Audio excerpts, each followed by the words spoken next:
Here's the tale of two 64 Chevrolet Impalas. Surprised me with some great options. There's definitely more here than meets the eye.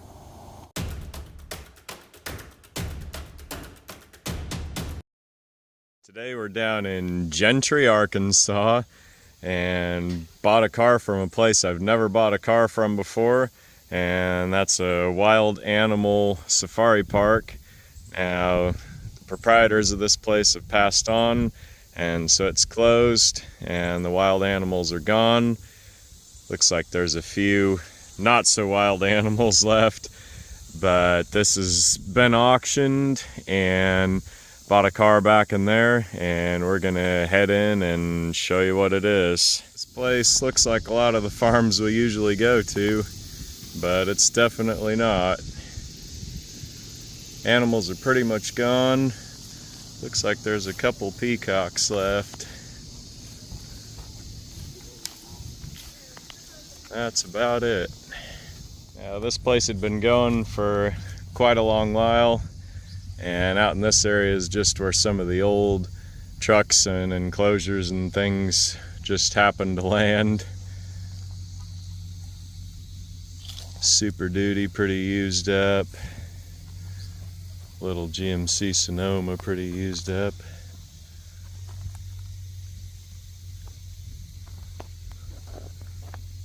Got the typical manure spreaders. Fairly destroyed condition.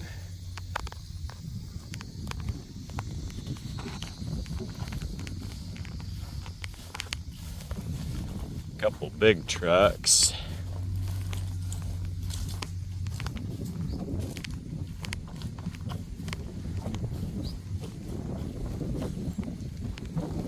Catch these real quick and then head in the pen where the old cars are.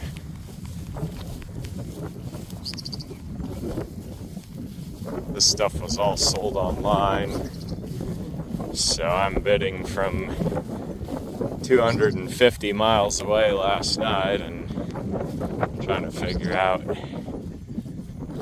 what's there and what's not. These sold. It's kind of hard to tell how good they were from the pictures because they didn't take real great pictures of them. Not a lot of these would I drive 25 miles for, let alone 350. Stuff's just pretty common in our area. Doesn't really sell for much. Although a utility bed on a medium duty isn't real common.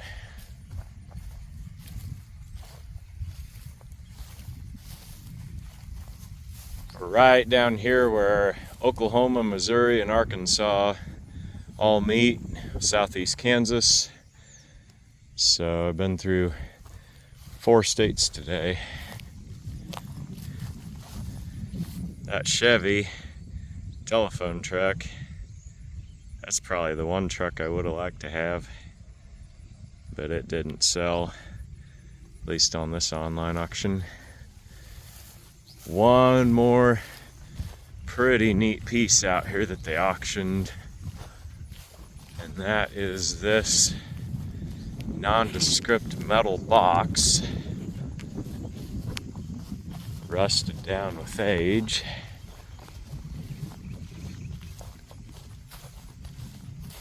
Give you a second to guess what that thing might be as I'm walking up to it.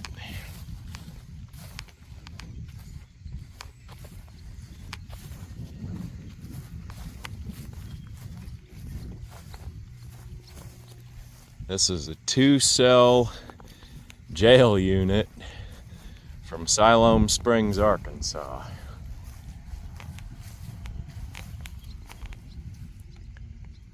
Little rough condition from having been moved around over the decades, perhaps centuries. All constructed out of rivets and I think that's more than 1/4 inch plate, probably 3/8 I would guess. There's a fold down bed and not much else. Be hot in the summer and freezing cold in the winter. I've seen these made out of concrete, but a steel one that's moved from one location to another, I think is the first one I've ever run across. That's the tour for here. I'm gonna run across and find the pen with the old cars. So here's the old cars and trucks, and then halves of 2 dump trucks. Now the top performer as far as final selling price was this Chevy cab over. I think it brought probably around $4,500 with the buyer's premium.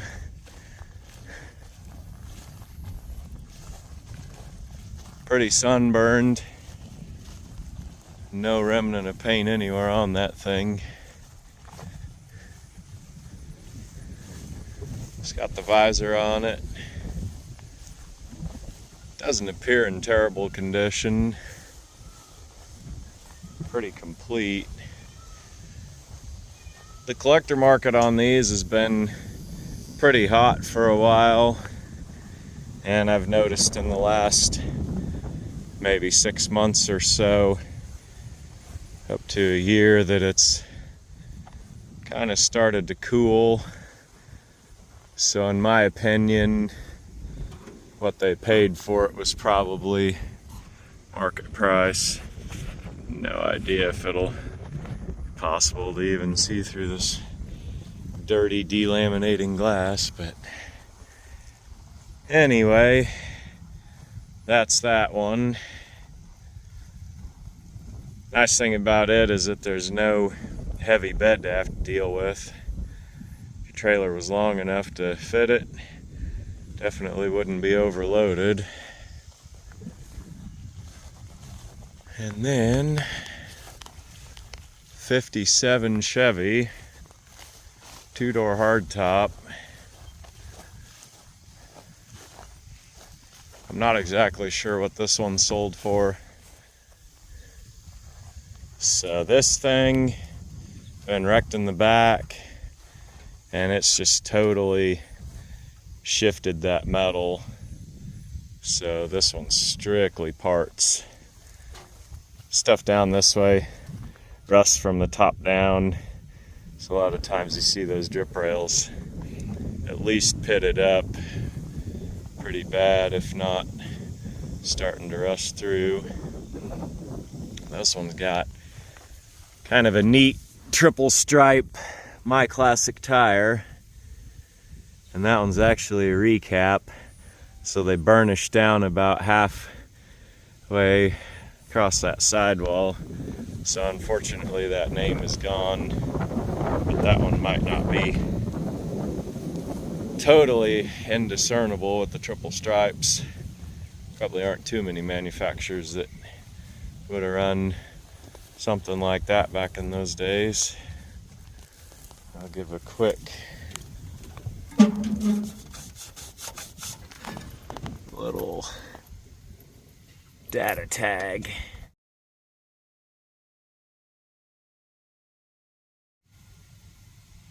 Two-door hardtop.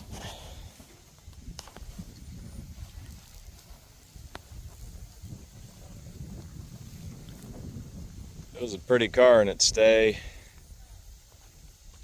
Now it's realistically just for parts in this condition.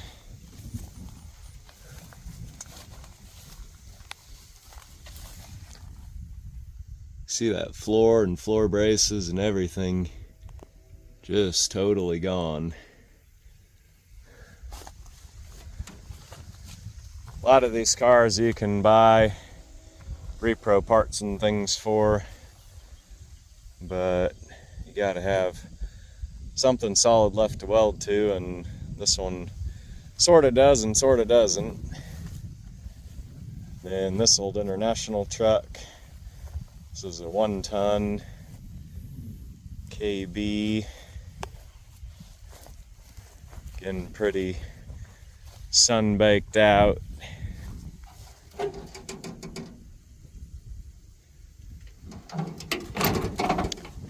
Joe's kind of into these.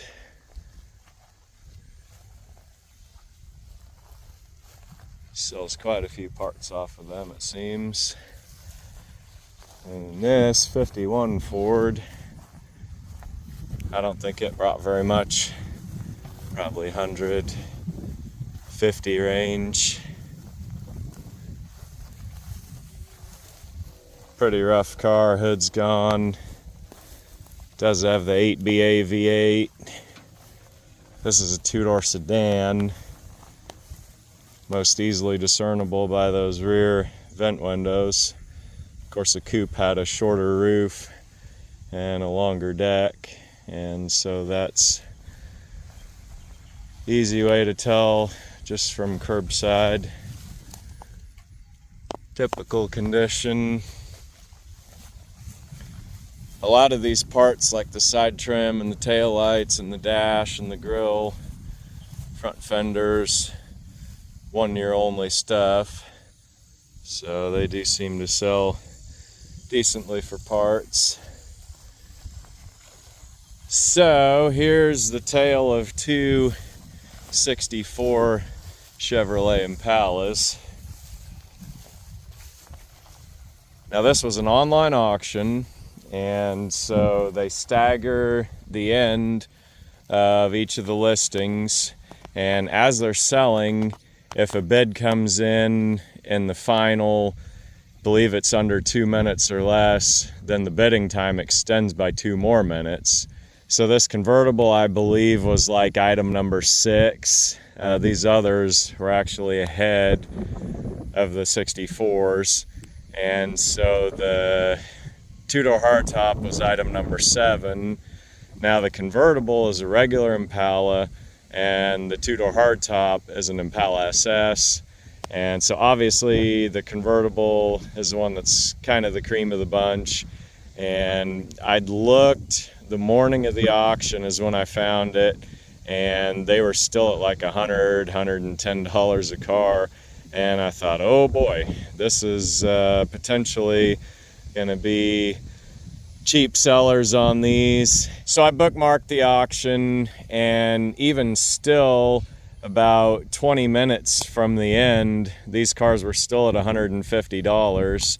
And so I started bidding on them at the end. The hardtop, I put in like 500 on it, and it stalled out, and I actually won it for like $528 with the fees. So the convertible at that time was at like $1,300, which where the market on these is, that's probably $4,500 to $5,000 car. They were listed just as Chevrolet Impala. There wasn't any year or any descriptor that this was a convertible. And I was kind of thinking at the beginning, well, these might fly under the radar and might sell out cheap. But the Impala two-door hardtop, which is an SS car, was sold, and so by that time I was committed. When the convertible was at $1,300, I and another guy kept bidding on the thing, kept pecking away on it until it ended up at like $2,850. That was just kind of right about at the end for this car. There's still some money in it. And I know some of you guys watching are gonna say, oh man, I would have given the 45 or the 5,000. And this is just the way it ended up. Floor pan's totally gone.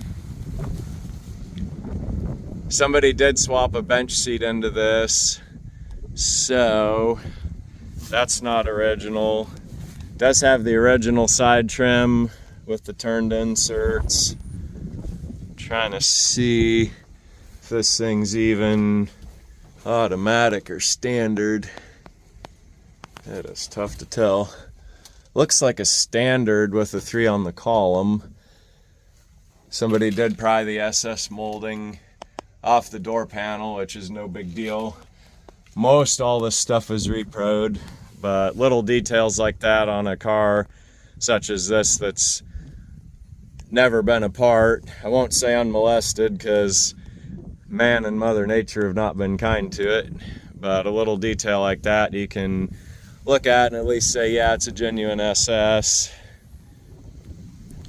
So here is the body tag, and you can tell from that what we're looking at here. So it is a genuine SS car. Now the big determiner of this one, whether I'm in okay or whether I'm really sunk on not so great deal, is if the VIN plate's here. Now these cars had a tack welded VIN plate, and so the way that goes is on a rusty car like this one down in Arkansas, a lot of times you'd get rust in that VIN plate and they would just simply fall off. Now, hot diggity, VIN plate's there.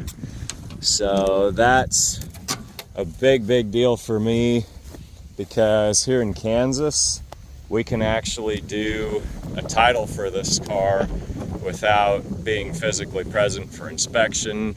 And otherwise, this one, before that law was updated, I would have had to make it roll, I would have had to set an engine in it, and that's a lot more work. So this one, I'll be able to pull it home and walk into the tag office with a bill of sale and file for a title. So then this one will be resold as a titled project. You can see not too much for options on it, but it does have front and rear bumper guards. Some Chevy bumper guards in the 60s are kind of valuable if they're not reproed, and then others, the aftermarket catalog, you can go buy them. You see a car that's this bad overall and kind of question whether it could or should be brought back. And in this one's case, you can buy a lot of sheet metal and a lot of parts. Yeah, you're going to be deep into it financially, but that's just kind of the expectation of this hobby. So it and the 57 could be buildable cars as long as a guy was willing to put in the work and put in the effort and check the boxes in the catalog and spend the money necessary after the boxes are checked. So I've got some work to do. Sounds like the guy in the skid loader is on his way. Pickup was one day with the skid loader, and then after that you're on your own. So I hustled down here and got on the way and got here, and so it's time to load. There were probably like 3 pictures just from the back of these cars. There were none from the front, and it was pretty evident that the 64 convertible had some collision damage. And on a car like this, you just never know. Even if they had taken pictures, you wouldn't have been able to tell if that frame is straight or not even. And on a convertible, that's kind of important because these frames are reinforced. It looks like it was a high hit that didn't get it, but until you've got one of these up and loaded, you just don't really know what you got. Rear end's missing out of it, so it could have been a posi. That's something I definitely want to check on this 2-door, see, because the rear end's actually in it, and if it's a posi, then that makes the deal quite a bit better for me. Take a quick look at the convertible since we're here. This one is a Power Glide car, and it's got the VIN plate also. For what it is, I think honestly the money's about the same on both these cars. The convertible at $5,000, retail, he was in at $3,000. He could title it and make $2,000. The 64 hardtop, be in it at $500, title it, probably sell it for $25,000. So as I'm bidding, those are just calculations I have to make. Am I going to be in $500 for $2,000 profit, or am I going to be in $3,000 for a $2,000 profit and have to tie up $2,500 more in working capital with the shop? So in that sense, I think I made the right choice, but really never know what you got until you got it out of the brush and on the trailer.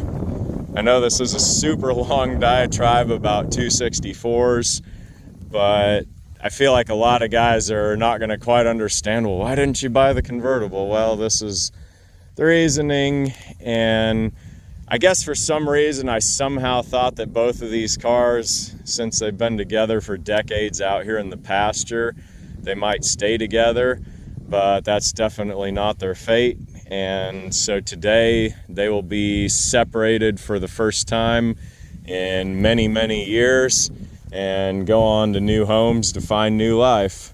So we're gonna get started.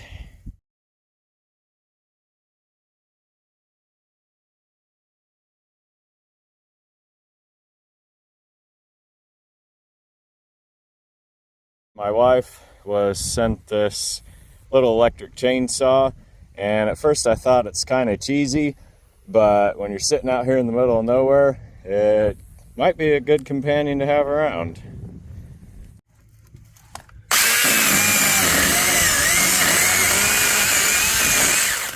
Yeah, it chews right through it.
That's probably good.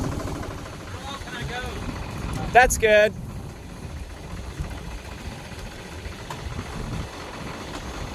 I can cut the muffler off if I need to.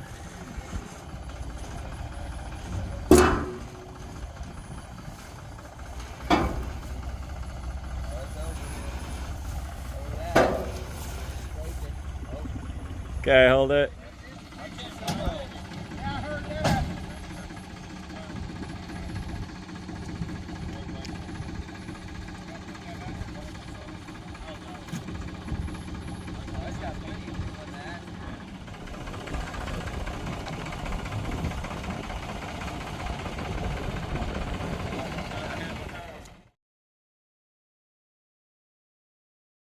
Overall, I would say this is a restorable car. It definitely needs everything redone, total restoration, but it's solid in a lot of the right places. And a big part of what makes this a restorable car is just that there's so much reproduction sheet metal and all the interior parts and everything necessary to restore it and bring it back. So take a quick look around it. The quarter panels obviously need replaced. They do make those. Now fortunately, these inner wheel houses are still in very good shape.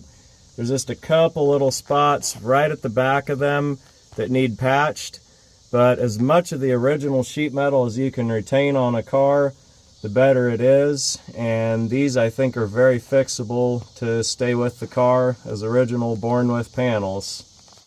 You can buy all new door shells, which probably would be better than trying to fix what's here. This driver's door does have a lot of damage to it. Passenger door obviously gone. Just buy the pair, have good ones. Front fenders I wouldn't fix, but I do have a whole spare front clip with the core support, inner fenders, and so there's some good value there. I also did find an extra hood and a correct pair of bucket seats and a whole set of hubcaps. Now, the thing about these hubcaps is there's nothing reproduced for them, and there's a lot of parts to them. You got the 3 blades in the center and the plastic center emblem, and then the body of the cap itself. So there's like 6 pieces total, and none of that's reproduced. So you have to take what you can get on the used ones and clean them up, replate the chrome. So what I have here, kind of hard to come across. The seats are actually out of a Buick Riviera, so the frame is the same, but the outer trim, those chrome bands only go up the sides on a Buick. They don't go all the way over the top, so a guy would need to get a hold of the correct Chevy ones, and then those seats are good to go. Surprised me with some great options. There's definitely more here than meets the eye.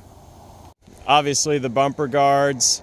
Now you can buy those new and anybody can put them on a car, but it's just kind of neat to be able to say, hey, this car was built with them on the assembly line. Then looking inside, unfortunately it's gone, but this was a factory tack car, and you can look in here, see originally it was a Power Glide car, which is desirable to a lot of people.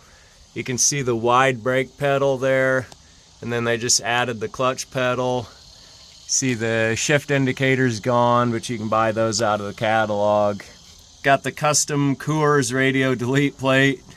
You would think being in Arkansas, they would have been Budweiser guys, but sometimes others make it past the Rockies.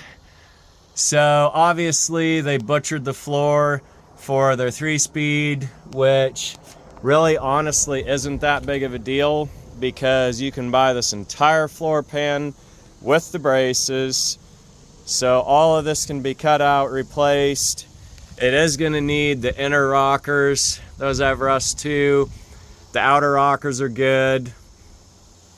Best part of a car like this is you can just go to the catalog, buy all the stuff. Now there is probably several $1,000s in sheet metal that it needs. By the time you price it all out, put it together. One little spot up in this strip rail that's going to need a patch. Overall, the frame is really good. There is one little spot on the front where they put a hook and pulled it out, and then down here on the back you can see they've hooked to it and it's actually pulled that. It's hard to see there, but between the trunk well and the bumper support, that frame rail is just pulled away and it's sitting inside the bumper support, so that needs fixed. Trunk pan, surprisingly not horrible, and the section that's bad, they do sell that, so cut it out, weld it in. One of the really surprisingly good parts of this is this rear body mount area. Those are very hard to find in Kansas on these dirt road cars. They just totally rust out, and that is a piece that is not repro'd at all, and so to find that good on a car is definitely surprisingly nice to have, so you're not trying to fabricate all of that with your brake and shear and shrinker stretcher and bead roller and all the tools. You can just clean it up, paint it, and you're good to go. Now the best surprise of all is the rear end. It's got a P case, which is positive traction. Every manufacturer had their own different terminology for a locking differential. Safety track, sure grip, positive traction. And none of this is reproduced. The case, the internals, really all you can buy to swap one of these to a Positraction is a Ford 9-inch rear end assembly.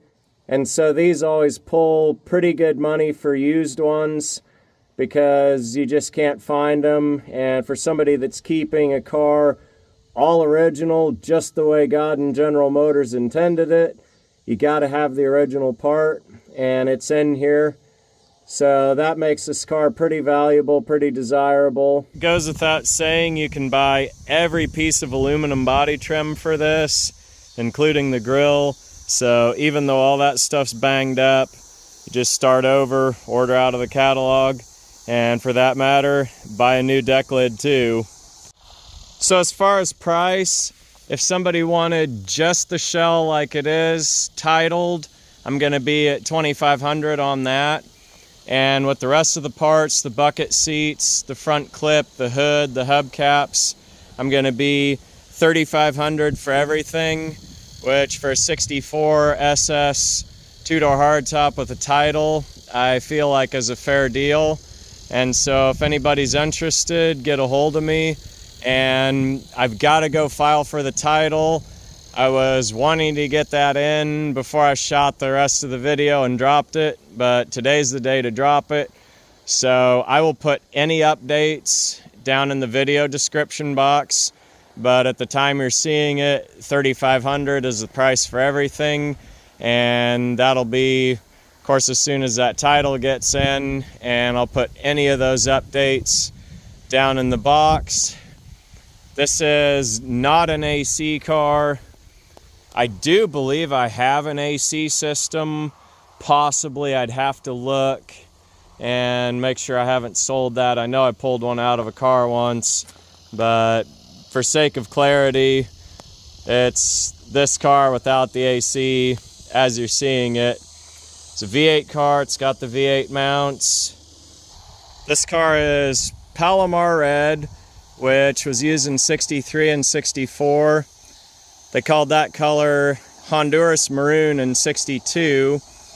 And this is what they call a poly, which is a metallic color, not a solid color like an enamel. And a lot of burgundy cars were sold and built. 65, it was such a popular color that they actually added a second shade. And in 65, you could get Madeira maroon and Milano maroon.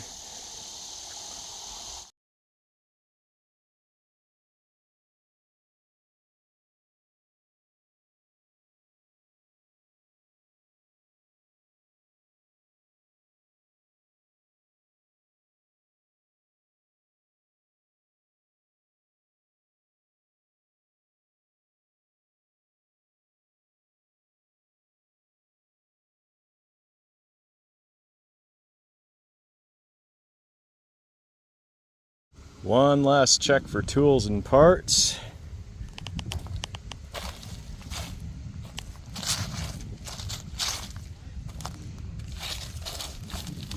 We have found the door panel emblem.